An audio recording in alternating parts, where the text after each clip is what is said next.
One of the most important elements of speech construction is making sure that you're giving the best speech you can to your particular audience.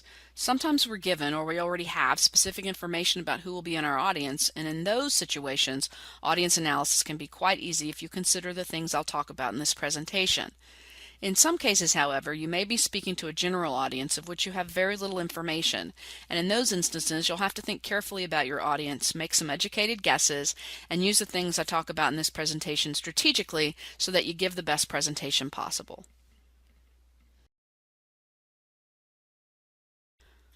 The first thing to consider is if the audience is there voluntarily. If they're there voluntarily, what does that tell you about their possible attitude regarding your presentation? It probably means that they already have an interest in your topic, and it could mean that they already know some things about your topic. If that's the case, then maybe you could eliminate some definitions that you know the audience already knows and add an additional example that they'll appreciate. Or maybe it means that you don't have to do as much work in terms of linking your audience to the topic. If they're not there voluntarily, you may have to work a little harder getting them interested in the topic, so your introduction should be really great. You might also need to think about making sure that you define terms that they may not be familiar with, or even think about how you can liven up your presentation for people who may not be there voluntarily and could use a little incentive to get them motivated about your topic.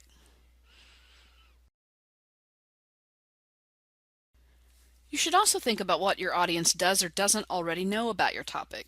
This can change where you spend more or less of your time during the speech. You may be able to eliminate entire parts of your presentation, or conversely, you may need to add them as a result of who is in the audience. If you have a general idea about your audience and what they already know about your topic, it makes it easier to decide what to add and what to eliminate.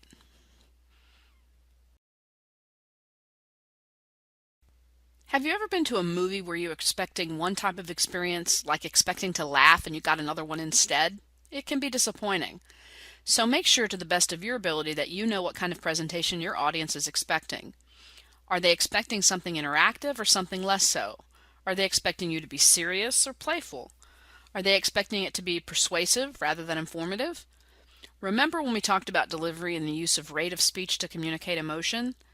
Think about your response to someone who attends a very serious traditional funeral where the speeches have been slow and traditional, who then stands up to tell jokes and celebrate life instead of maintaining the expected more solemn tone of the event.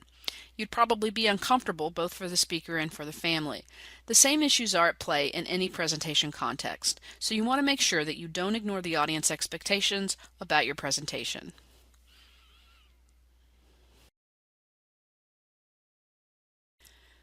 You've probably heard people talking about demographics, or the bits of information we use to talk about different groups of people gathered together in categories. It's a way that we numerically distinguish smaller groups within larger groups of people, and they can be useful for your speech preparation. If you're in a situation where you have some demographic information, you can use that to your advantage and craft a speech that better engages with the interests of your audience. The first demographic we'll talk about is age.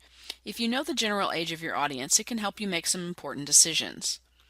One of the first elements of your presentation, where the age of your audience can impact you, is your use of example. Think about giving a speech where you wanted to talk about something and use a war analogy so that it would maybe help your audience understand your point. If your audience was aged 60 to 80, which war example would you use? Vietnam, World War II, Korea? You'd want to use one of those examples because you'd want to use a war with which they're likely to be more intimately familiar so that your war analogy is as strong as possible. But what if your audience was a college age group? Which war might you reference then? You'd probably think about using the war in Iraq, the war in Afghanistan, or even the more ubiquitous war on terror, because after all, many college-age students are more familiar with those wars than previous ones by virtue of having been alive during them. So you should definitely consider the age of your audience when deciding on what kinds of examples to use. The next element of your presentation that might be impacted by age is how you choose to narrow your speech. I have a friend in Texas who works for the Public Teachers Retirement Organization, so it's her job to go around the state and communicate different things about her organization to public school teachers regarding their retirement plans. What do you suppose she talks about when she's talking to teachers when they're approaching the age of 65, the official retirement age? Do you think that she talks to that group about the same things she talks about with a group of brand new teachers just out of college and beginning their teaching careers? Probably not. Why? because people closer to retirement age don't have the same questions as people just beginning their careers. What do people who are getting ready to retire want to know? What do teachers just starting their careers want to know about their retirement plans? If you didn't figure out on your own, it's probably the case that teachers nearing retirement will want to know how they go about beginning the process of claiming their benefits, whereas new teachers aren't as interested in those issues. They're going to want to know how they have to choose between different types of plans the groups offer so that they can choose the right one for them. And so my friend would change her presentation based on the age of the people she's talking to, because the age of her audience changes what their interests are. In this way, she's narrowing her topic to provide the information most important to the specific audience to which she's speaking, and you should do the same thing. Finally, your language choices should be relative to your audience. Remember that words and their definitions change over time. When I was a teenager, the definitions of words like bad and radical were changing so that bad could actually mean good and radical could actually mean cool. I could easily use those words with my friends and they'd understand me, but if I tried to use bad to mean good with my grandparents, it's not likely they'd understand at all. So be sure to think about your language when you're creating speeches to address specific age groups.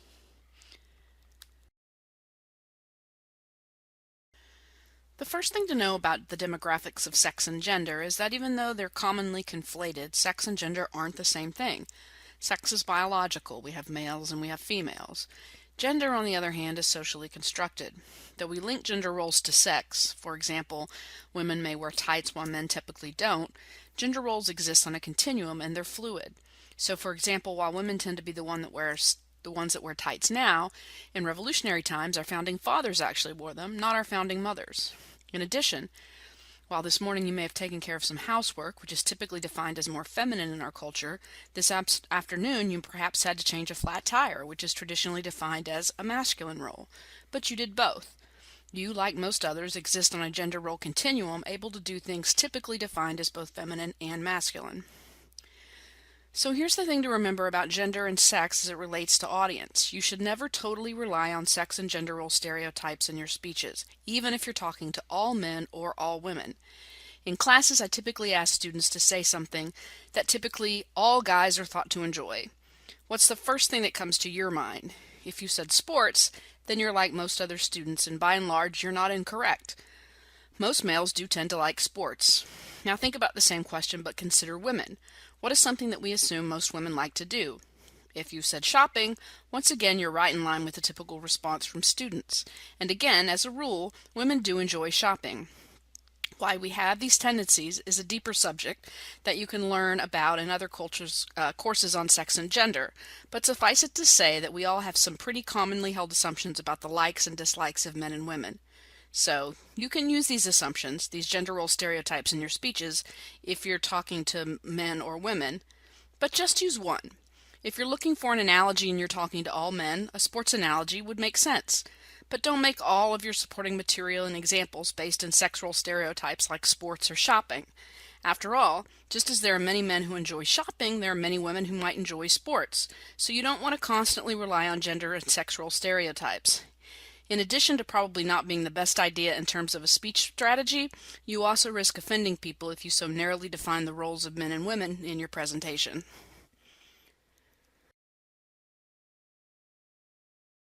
My professional advice about discussing religion in presentations is that you should avoid it entirely for two reasons.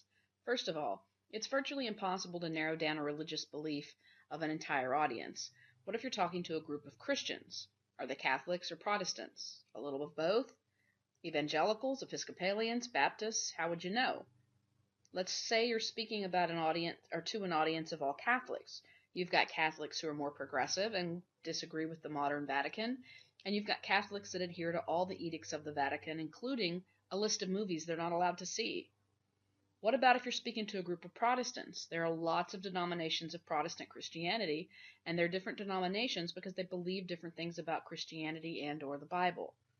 And some of those differences are incredibly similar and pronounced. So how can you know for sure if you'll offend their religious sensibilities or not? It's really, really tough to know what you can and can't say in these instances with regard to religion, so that's why I suggest you avoid it. And this leads to the second reason why I think you should avoid religion in your presentations, the fear of offending someone. Religious beliefs tend to be things that are very tied to people's identities and are central to who they are.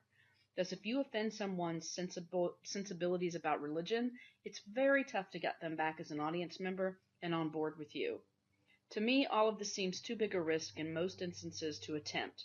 You have to make that decision for yourself in life, but you at least now know some of the risks involved.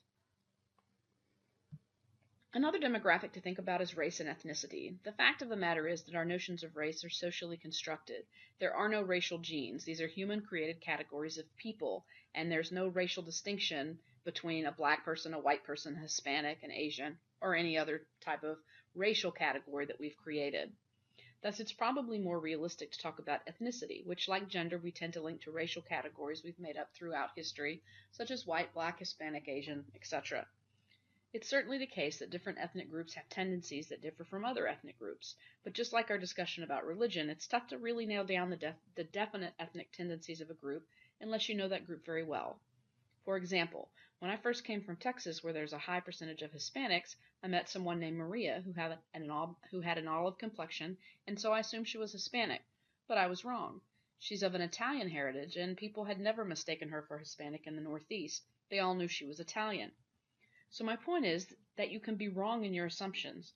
There's really no way of knowing in many cases what ethnicity someone classifies themselves as, and so that you don't run the risk of offending someone, I'd encourage you not to consider it in terms of audience analysis, simply because you could be wrong. You also want to make sure that you refrain from using ethnic stereotypes in speeches, regardless of who's in your audience. These stereotypes can offend people, and often they're not true. Socioeconomic status is a demographic characteristic that you should consider in two ways. First, the socioeconomic status of an audience may determine what you determine you'll do for your call to action. If you're trying to get your audience involved in your topic to get them motivated to do something, you have to suggest things they might actually be able to do. So, for example, you wouldn't talk to a group of college students and ask them for money in your call to action, right? Since it's not a group of people that tends to be flush with large amounts of cash, why would you waste your call to action asking them for it? Instead, think of something they can do. Maybe they can volunteer for the organization, for example. If you're talking to a group of older people at a fancy country club, that's who you should ask for money, probably. So knowing the socioeconomic status of your audience can help you make decisions about your call to action. Another thing to think about regarding socioeconomic status is that we often assume that people have the same options that we do in life. Let me give you an example of a student who did just this. In Texas, we fund school systems like you do in Pennsylvania through property taxes. So that means that people in more wealthy school districts will typically have better facilities, supplies, and even more teachers. For a few years, though, a group of people were arguing that Texas put all of the property tax money in one pot and divided out equally among the schools so that everyone got a more equal educational experience. In one of my classes at the time, a student got up to argue against this proposed change in policy. One of his arguments was that if students didn't like their school districts, then the parents could just move to a better one. That would be like someone in this classroom arguing that if a kid didn't like the Reading School District, she and her family should just pick up and move to Wyomissing. See? Problem solved, at least in his opinion.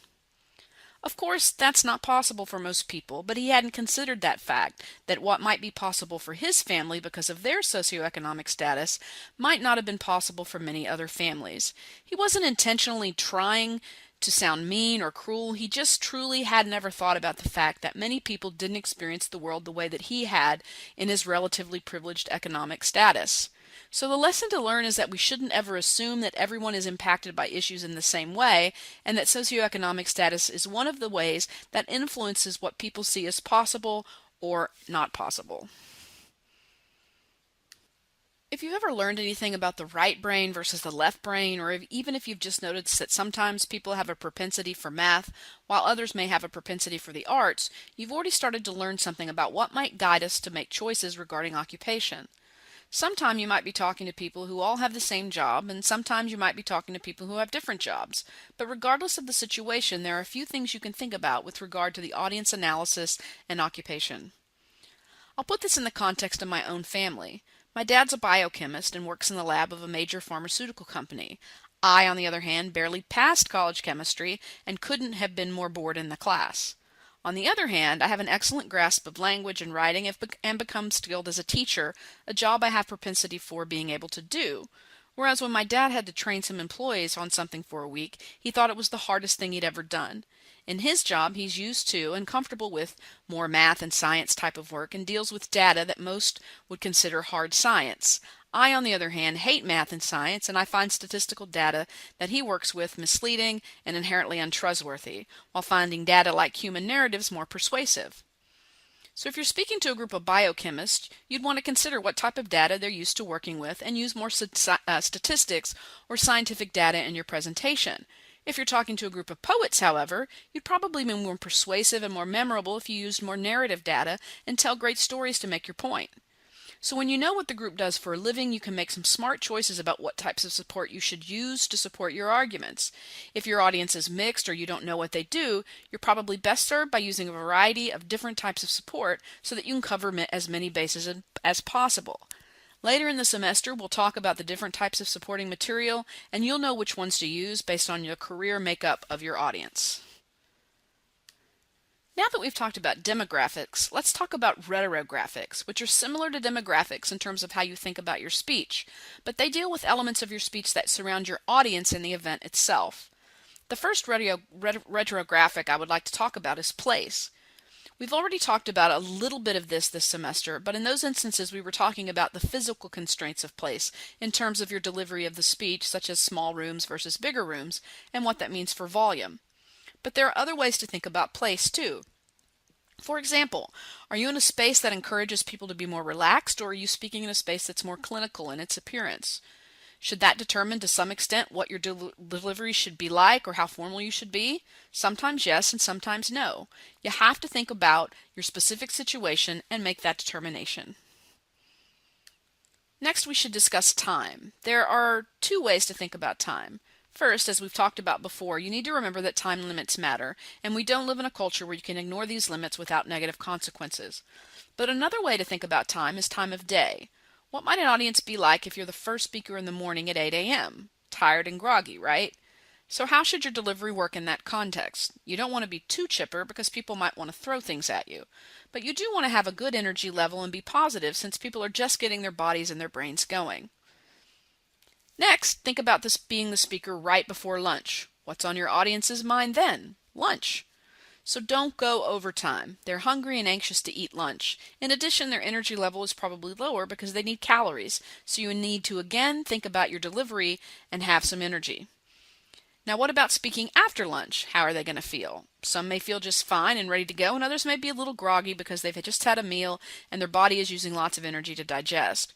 Or maybe they went out for lunch and it was really hot, which made people more tired and irritable.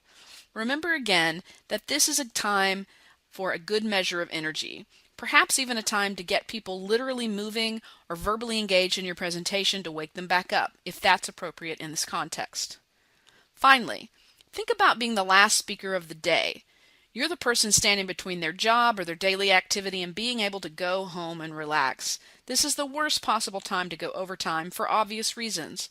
Make sure that you practice your speech in time to make it meet the audience expectations, because there will be a wrath of the audience far greater when you're going overtime at the end of the day than if you go overtime at any other point of the day. Sometimes, but probably not often, you'll need to think about the emotional climate of your audience.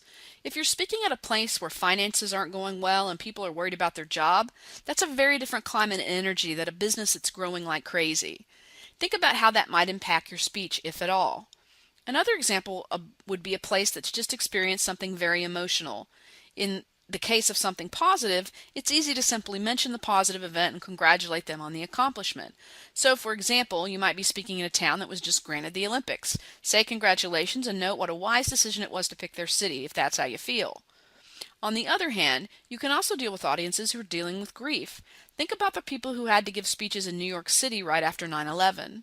Of course, you have to recognize the immediate emotional climate as one that needs seriousness and not humor. In fact, it was really weeks after 9/11 before the lineup of nighttime comedians started making regular jokes on their TV programs again. It just didn't seem right at the time. People speaking a few months after 9/11 probably still felt the need to mention the loss and the difficult times those losses brought, especially if traveling in from out of town. It's probably not the case that emotional climate will impact many of your speech decisions, but in some cases you might need to consider such issues, and speakers that don't will probably not fare well with their audiences.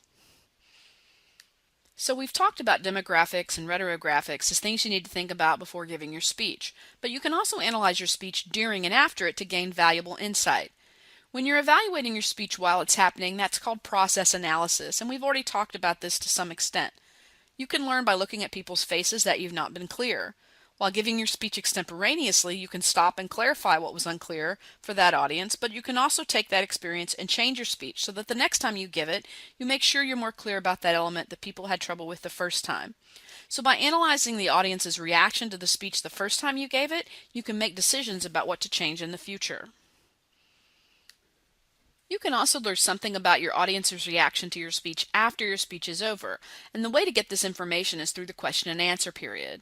The questions asked by your audience may tell you what you need to do a better job of clarifying next time, for example, because you'll notice your audience is asking most of the questions about one specific element of your speech. You can also determine your audience's response to the speech based on the tone of their questions. If you've pushed people too far, or have said things that are too controversial, you'll probably get a sense of that in the questions you're asked. People will let you know by the tone of their voice in their questions that you may have offended them or have done something else that perhaps you want to make sure you don't do next time. It could be the case that you wanted to get people uncomfortable, so those tonal issues aren't worrisome for you. But if you weren't intending to get people angry or to push them past their comfort zone, you'll probably want to change your speech for the next time. So how do you run a question and answer period? There's a very specific way to do it that's a more valuable experience for you and your audience. Allow someone to ask a question, but before you answer the question, paraphrase that question back to the person asking. Can you figure out why? The first reason you want to do that is so that you're sure everybody actually heard the question. Often people in the audience can't hear what someone else is saying, so by repeating the question, everyone knows what question you're answering. The second reason to repeat the question is because you want to make sure that you're understanding correctly what's being asked. There's nothing wrong with answering a question only to hear, "That's great, but that's not what I asked," once you're finished answering. Language is a tricky thing and misunderstandings are common, so make sure that you're answering the right question. You can paraphrase before answering by saying something like, "So what you're asking me is," and then you paraphrase their question and they can say either, "Yes, that's right," or "No, let me rephrase that." So save yourself embarrassment and the audience time by making sure you paraphrase the question back to the audience member asking it. Finally, remember that the question and answer period is not a time for you to have a personal conversation with an audience member, so only allow for one follow-up question per person. So for example, if they ask you a question and you answer, and then they say, "Yes, but what if X happens instead?" you can answer that question too. If after your response they start on a third question, you can politely interrupt them and say something like, "I'd be happy to talk to you about this personally after this, but let me get to another question right now and then you and I can talk one-on-one later today." That way you offer the audience member the opportunity to talk more with you, but you don't bore the audience with something they may have no interest in, and you allow others to get their question in too, instead of having a question and answer session hijacked by one person.